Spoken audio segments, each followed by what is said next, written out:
In Unit 4, we discussed the material from the text Chapter 6. This is a chapter on the business plan. This is perhaps the most important chapter in the course because it's here that we begin to see what goes into a business plan, all the various elements of the business plan. If there's one thing that I want you to know coming out of this course, it's the content of a business plan and what each of those content items mean. Today we're going to talk about Chapter 6. This is one of the most important chapters in the entire course. In fact, all of the chapters after this that we'll be discussing really refer back to Chapter 6 for their introductory section. This chapter will be covered on both the midterm exam and on the final exam for the course. So let's get into it just for a little bit. A business plan is a document that sets out the basic idea underlying a business and the related startup considerations. And you'll see as we get into this, there's a lot of considerations you have to take into account when you're trying to define a business and all of the issues surrounding that. The purpose of the business plan is really fourfold. You want to identify the context and the nature of the business. You want to present the entrepreneur's plan or approach for how he or she will exploit that opportunity. You want to identify all the factors affecting the venture's success, both negative and positive. And you want to use this plan as a tool for raising capital for your business if you have to do that. So who are the users of a business plan? Well, obviously there's two groups of users, insiders and outsiders. The insiders are the folks inside the company, the entrepreneur and his management team, and the employees. And a lot of times people don't think employees need to understand the business plan, but they really do in order to have everybody working toward the same objectives. On the outside, there are four general groups of users. Any potential customer will want to see your business plan, particularly if you're a new start. Your lenders will certainly want to see your business plan. If you go to a banker to get a loan, the first thing he's going to ask you for is your business plan or the elements of your business plan. If you can lay a business plan on his desk when you're talking to him, that's a step forward for you. It's a positive step. Your suppliers will want to know what your business plan is because you're new to them. They don't know who you are, what you're trying to do, and they're trying to build that relationship. And then any investors that you have will want to see your business plan. Investors could be family and friends, it could be private investors, or it could be venture capitalists. The primary function of a business plan is to provide a roadmap, a clearly articulated statement of goals and strategies for your internal use, and to serve as a selling document to be shared with outsiders. So just as we have insiders who use a business plan and outsiders who use the business plan, the purpose or the function of the business plan has both an inside function and an outside function. How much business planning is needed? This is always a question everybody asks. How many pages do we need in a business plan? What goes into a business plan? We're going to find this out in just a little bit. But generally speaking, you have to take into account these factors. What is the cost in time and money to prepare the plan? What kind of management style and ability do you want to project and do you have? What are the preferences of the management team with respect to the business plan? What is the complexity of the business? And what is the competitive environment? And what is the risk or the level of uncertainty in the business? So let's go back and look at a couple of these. Generally speaking, people underestimate the amount of time and effort it takes to generate a good business plan. A really good business plan being done by an individual will sometimes take more than a year to complete. So it's always a kind of an interesting comment when a student, obviously not knowing any better, says, I want to do a business plan by myself and I can do it in the 2.5 months that we have for a semester. And my answer to that is, I doubt that you can do it unless you've already been working on it for a good while. Business plans take a lot of effort, a lot of time, and you're going to see that as we get into the details of what goes into a business plan. For your business plan, you typically want to always generate a comprehensive plan which serves basically as your database for any presentations or any short forms that you want to present to other people. So you want to shoot for a comprehensive plan, which is the full business plan, provides the in-depth analysis of all the critical factors. It provides your complete marketing study. Contains all of your financial forecasts. and all of your assumptions and all of the issues that could arise in the marketplace. So that's the comprehensive plan. And when we look at the content here a little bit later in Chapter 6, you'll see we're really addressing the comprehensive plan. The dehydrated plan, or the short form of a business plan, is one that you create from the comprehensive plan to address the audience that you're trying to address. Every presentation that you make to a certain audience needs to be focused on the capabilities or the characteristics of that audience. And so the dehydrated plan is one of those type of business plans. What are the critical issues? Well, the content and the basic format of the plan is critical. You want to have strong supporting evidence for everything you say in your business plan. You do not want to get caught making statements that cannot be factually backed up. And so if I turn that around, that says you've got to do the research that creates the fact base or the database for you to be able to make those statements. And so that's the reason why we work so hard on business plans, and that is to make sure that what we're saying is factual and that we know what we're talking about. The other critical issue in preparing a plan is clear writing, and that's an issue big time for our students here. We do, for the most part, do not do a really good job of writing, and so one of the things I'll be looking at when you turn in your book, your business plan book, and also your case studies, is what kind of writing do we have here? Is the writing clear? Is it easily understood, or is it long, rambling sentences that just kind of ramble everywhere and have no end? So I'm looking for writing quality when you submit whatever you're going to submit in this course. There are a number of factors that impact what goes into a business plan, and you'll see in this course we'll give you a suggested outline for a business plan. In other documents you can find, in other reference material you can find recommended contents for business plans. But the thing I would tell you is that the business plan that you write should have the content that addresses the particular characteristics of the market that you're going after with your business. And so here you have to talk about the opportunity, you have to talk about what kind of resources you're going to have, who is the entrepreneurial team. I'll come back to that in just a moment. What kind of financing structure will you have, and what is the context with respect to external factors, or with respect to the marketplace and with respect to competition. That's what we're talking about when we're talking about context. Now back to the financing structure, you'll want to, back to the entrepreneurial team, you'll want to make sure that you've got the right entrepreneurial team put together. Experienced financiers, when they see a business plan, they will look first to the team and the management of the proposed company to find out what kind of capabilities they have before they ever really look at the idea that's being proposed. So the management team for experienced financiers is the most critical aspect of what you're proposing. Well, the business plan identifies the key factors for success. So you have an opportunity, and so the key factors then become: what is the context of this opportunity with respect to the total marketplace? What is the nature of the entrepreneurial team that we're putting together? What are the resources that we have and that we will need? What is the financing structure? Those are the key factors to success. This idea right here, this element down here, financing structure, is a very important one, and oftentimes when we address that, we sell it short and we end up running short of money when we start our new companies. So what are the major sections of a business plan? Well, here they are. These are the section headings, and you can read through these as well as I can. You start with a cover page and a table of contents. And by the way, one of the things I will grade you on is a cover page and a table of contents, and I typically will take a business plan book and I'll look at the table of contents and I'll pick a page and I'll turn to that page to see if in fact what you're showing in the table of contents is listed on that page. And so I do a little spot check of your table of contents for accuracy of the table. Then you have an executive summary, which is by far the most important section of any business plan. This is the section that when a reviewer reads that section, it will reach out and grab them and encourage them to read the rest of the plan.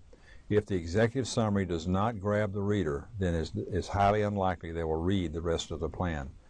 If you look at people who are involved in financing and investment in new businesses, they get a lot of business plans to look at. And so typically what they will do is go straight to the executive summary to to see if it grabs them. If it grabs them or it interests them, then they're going to go to the rest of the plan. If the executive summary is bland and doesn't really create any excitement, then that book will be closed and placed in a stack that will not be reviewed anymore.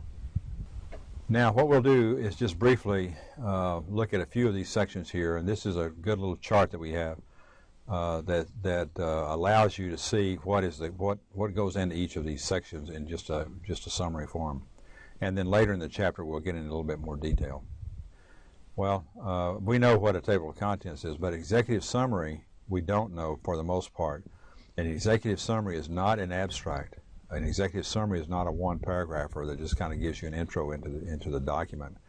But an executive summary is 1 to 3 page overview of the significant points of the plan with all of the key pieces of information in that executive summary that might cause a reader to continue reading. That's really the purpose of the executive summary, is to capture the reader. Then you would talk about the industry, the target, and the customer, and the competitor analysis, and that's pretty obvious what that is. Then your company description. What are your objectives? What kind of business is it really? Is what is the structure of the business or the legal form of the business? Oftentimes, for students who are writing business plans, they forget about that aspect of it. But the legal structure is very important. We'll talk about that in this course as well. And you can go on down that list there. You can see down to offering. You see that section right there. Offering is the section that says how much capital are you going to need, and in return for that money, what will the investor get, and how fast will he get it? And so those are questions you have to address when you talk about the offering that you're presenting. If you're not presenting an offering, but you're just presenting facts, then you would leave this section out of the plan.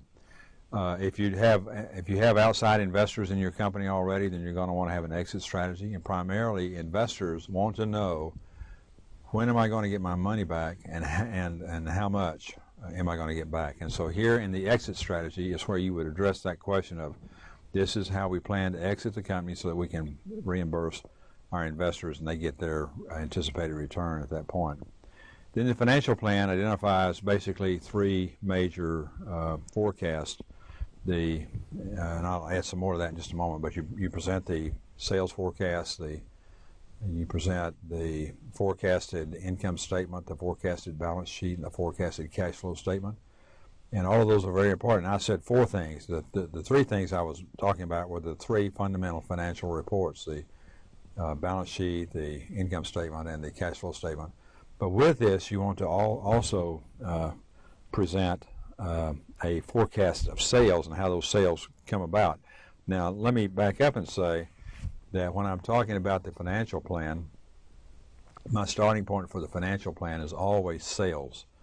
And you can talk about sales in an earlier section of the book if you like.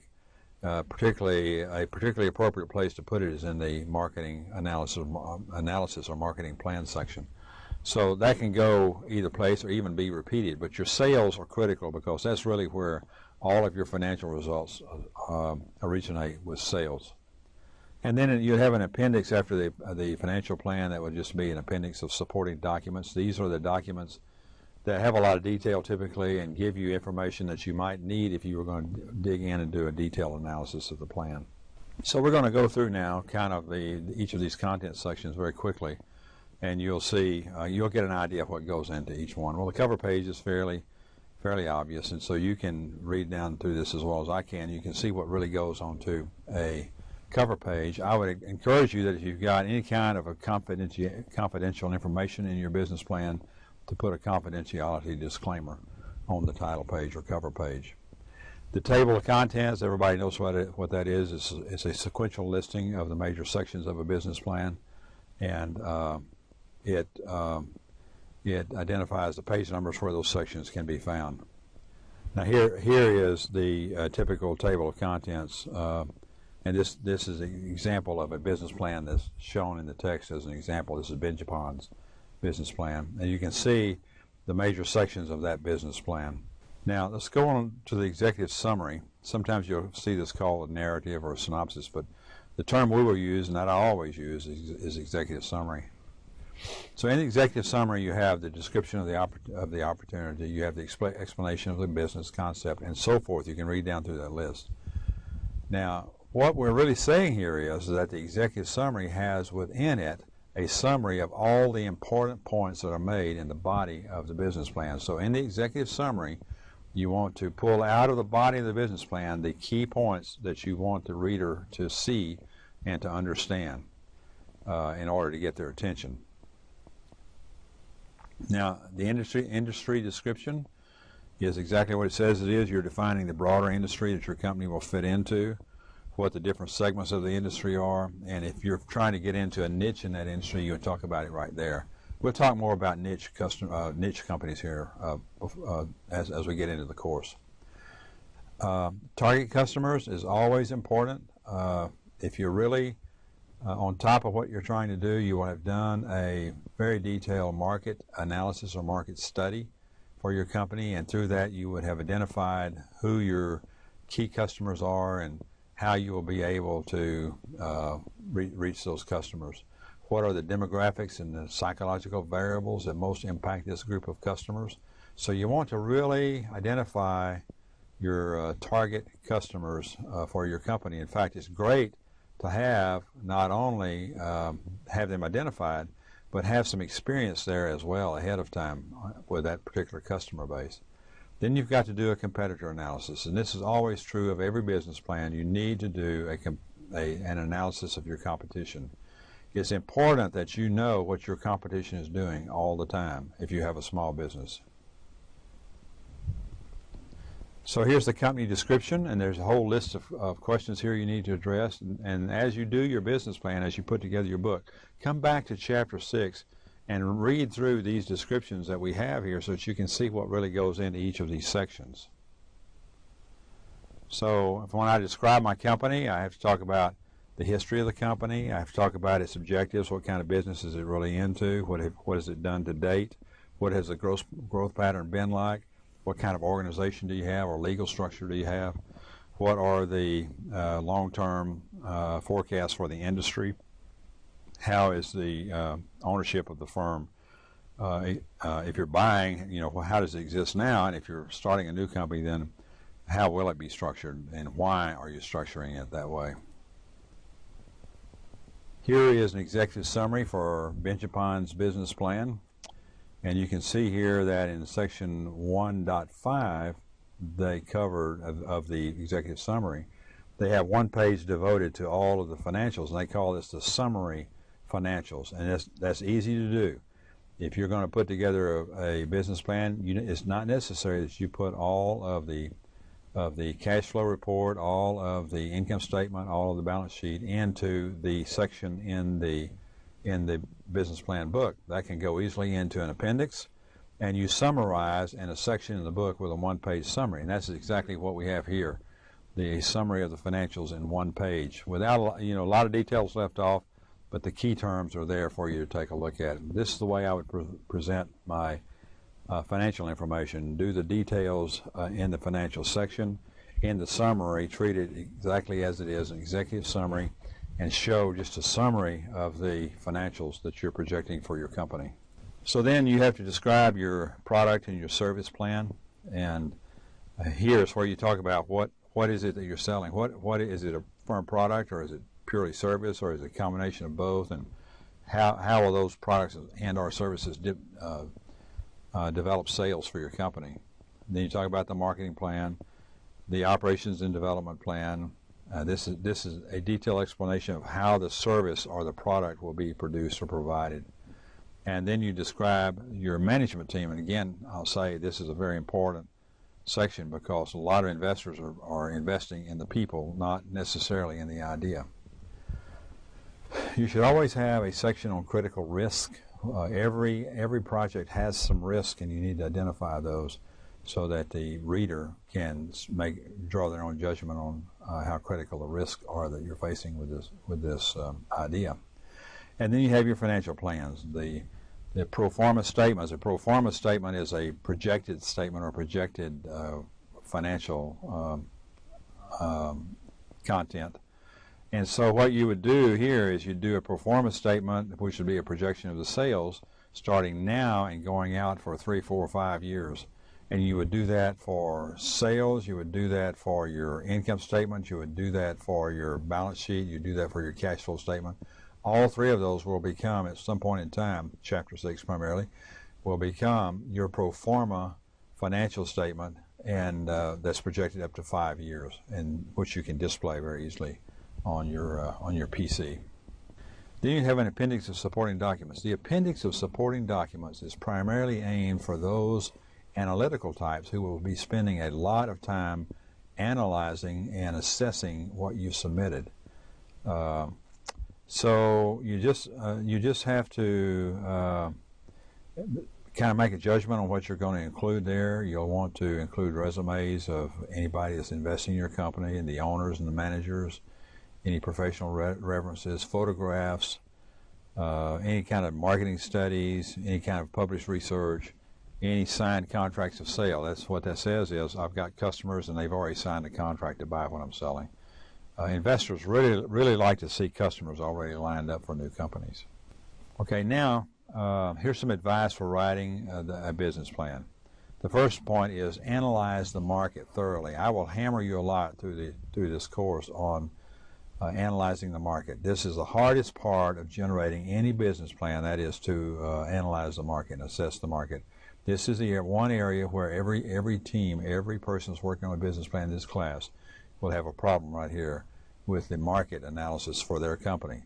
Why is that a problem? Because the real good data is very, very hard to get. And if you're in a very large, big city environment, you can have a better chance of rounding up data. But in an environment like we exist, it's much more difficult. And so just remember that analyzing the market is going to be the toughest part of what you do. And I would encourage you that as soon as you have your team put together and as soon as you have your business idea identified, that you have 1 or 2 teammates that do nothing but focus on the market and the market analysis for your product. On an effective written presentation, you all know what's involved there. You need to use good grammar. You need to keep your presentation to a reasonable length, not too long, not too short. Go for an attractive professional appearance. When you write, keep your sentences fairly short, not too long. Don't try to use big words that you don't fully understand. And I can give you a lot of other tips as well, but write clearly and write to where a person who is on the outside can read and understand what you're trying to do. So you want to emphasize the qualifications of the management team. You want to analyze the market thoroughly, and those two are really important right there. The qualifications of the managed team and the market analysis, both very important. Another important tip is don't hide weaknesses. Identify any potential fatal flaws up front. And the theory or the idea behind that is it's better to identify weaknesses than to have your readers or your potential investors discover the weaknesses without you telling them. So it's important that you don't hide them, that you simply identify what they are and how you would go about fixing them if they do occur. Some suggestions for writing. You want to provide a table of contents and section tabs. You want to use a loose leaf binder in case you want to do revisions. I would encourage all of you to use a loose leaf binder for your book, and that way you can just keep building on it as you go through the semester. You want to use visual aids and graphs and exhibits and tabular summaries inside the business plan, but let's remember you also want to use visual aids in your presentation through your PC or any other presentation media you might have. You want to indicate that all information in the book is confidential. A good idea to number the copies of your plan and require or keep a written log of who has what copy. Here are some things that you don't want to do with your business plan. Do not provide guesswork, quote-unquote, data. Provide solid data. Describe the product in terms that the average layperson can read it and understand what you're trying to do. Do not fail to thoroughly analyze the market. Kind of a double negative there, but I'm trying to emphasize that if you're going to put together a business plan, then don't be shoddy on analyzing and understanding the market. Remember forever, this is the one area where most people who are generating business plans fall short in their analysis of the market. Don't include overly detailed financial statements. Don't hide weaknesses, point them out. We already talked about that. Don't overlook a fatal flaw. One of the things you should always do is after you configure a system, after you identify what it is that you want to do, look through it to see if there's any fatal flaws in the configuration that would cause it not to work or to fail working. Don't use bad grammar in your textual material, and just remember that a business plan takes a lot of effort, a lot of hard work if you're going to generate one that is correct. As you present your plan to investors, you want to think about who is it that you're presenting to. You want to always present these plans or any plans like them with a view of the perspective of the audience in mind. What is it that the audience is going to be looking for? What is it that the investors are going to be questioning? You need to identify all these things ahead of time before you get out and get ready to make your presentations. Remember that investors seek to maximize return through cash flow while minimizing exposure to risk. And also remember that bad information and poor prep will cause investors to lose interest quickly. That's a true statement. You see it all the time in the business of generating business plans. Remember also that investors have short attention spans and short memories. So your presentation of your business plan needs to be something that quickly captures investor interest. And in some cases, you may not need investors, but most of the time you will need investors. Plans to speak the investor's language. They are market-oriented. Remember, I hammered on you a moment ago and said, hey, the market study, the market analysis is the one thing where everybody in this class will fall short. That's absolutely true. The market analysis is where most of you will fall short. When you present your business plan, you'll be shallow there. You want to show evidence of target customer acceptance of the proposed product. There's nothing better than presenting a finished product when you come in to present your company so that you can see this is what my company is making, this is how they make it, and it's really a good product. You got to understand your business model. This is the business model is the analysis, or is the characteristic of how a company plans to create profits and cash flows given its revenue sources. So in a business model, I've got revenues, I've got cash flows, I've got profits projected. All of those are projected. Now with my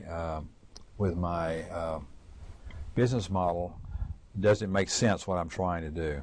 Okay. The revenue model defines the nature and types of a firm's sources of revenues, the cost structures that drive the company's costs and expenses, and the maximum investment that will be required to make the business profitable. These are the business model elements. What is your revenue model? What kind of cost structure do you have? And what's the maximum investment that you can make into your business? All outside investors will want to know the answers to these questions before they're going to consider making any investment in your company. So where do your revenue streams come from? They could be single streams, multiple streams, interdependent streams, or you could have a loss leader. I'm not going to get into a lot of details like that, but the more revenue streams you can have without distracting your management and ownership, the better off you are. The revenue model types could be a volume or unit-based revenue model, or it could be a subscription or a membership model. I've talked to some people recently about that kind of stuff. It could be an advertising-based revenue model, or it could be a licensing revenue model. The key thing here is just make sure you have a business model that will allow you to analyze and assess your revenues and your costs and be able to adjust those very rapidly if you change the model. So you want to set the two up hand in hand. Okay, so here's the basic business model framework. First of all, you need a mission statement, and you need some strategic goals and some operating principles. Those are things that just kind of come in at the top when you organize your company. Then you'll need to identify your revenue model, and you'll need to identify what your cost structures are, and then you put all of that together, and you can get an idea of not only how big, but how much money you're going to need should you have to get some money to get your company going. So the revenue model is really important. You've got to know how big it is and how much money you're going to have to supplement it with, either through a loan or through other investors. So this is a basic business model framework for you to take a look at. You want to be able to forecast future revenues, and in the market analysis and market study is where this information will bubble to the top, allow you to forecast what your sales are going to be. That's what we mean when we say revenues. We mean sales. So you have to identify who your customers are, who are your most likely customers, and in an ideal situation, you would already have some of those customers ready to go. You would have to ask yourself the question, how are they different from the general population? What triggers their energy? What triggers them to want to know or desire more about what you're doing? So you've got to have some understanding of your customer. Relationship marketing is really, really important for companies that want to be success. And you've got to figure out who these guys are and what triggers them to want your product. The other thing about the trigger is you want to know when that trigger occurs. For instance, if I'm selling to municipal government, then one of the things I'm going to do is I'm going to want to put ideas in their head for stuff to purchase before you ever really start your company. Okay. So then you have to ask yourself, what are the key decision factors for customers? And who are these customers? You've got to identify them. You've got to figure out what they're going to buy. If you're really fortunate, you'll have a few customers lined up ahead of time who are willing to commit to buy some quantity of whatever it is that you're providing. You have to decide what your cost structures are. What are your fixed costs? What are your variable costs? What are your semi-variable costs? These are some definitions here. You need to be aware of these definitions. I will not promise it, but they could pop up in a chapter minor exam. Now, there's a lot of resources out to help you generate a business plan if you want them. There's a lot of computer-aided resources. You can get professional assistance from your accountants and your attorneys and other types of people, bankers. What I would tell you is this. For professional assistance, I would have two people that I could count on all the time. That would be my trusted accountant and my trusted attorney. I'm not going to throw the banker into this just yet, but eventually you're going to want to have a trusted banker. But typically going in, you'll try to find who that trusted banker is going to be for you. So your two key assistants, your two buddies in crime, are your trusted accountant and your trusted attorney. I don't recommend using any computer-aided business plan software. It's better, I think, at least for the first few times, for you to walk through it yourself so that you can understand what goes into doing a business plan. Now, what you want to keep in mind is that good business plans don't ensure success necessarily. Its effective implementation is what succeeds. So once you have the business plan, you want to try to make sure that you're focusing now no longer on the business plan and the writing, but on the actual execution, the putting together of the company. The business plan will begin to demand changes almost instantly when you start to implement your company, when you start your company up. So it's a living document. It's got to be updated as you go so that it's always current for whomever might want to see it. Your banker, your attorney, your employees, all of them might want to see it.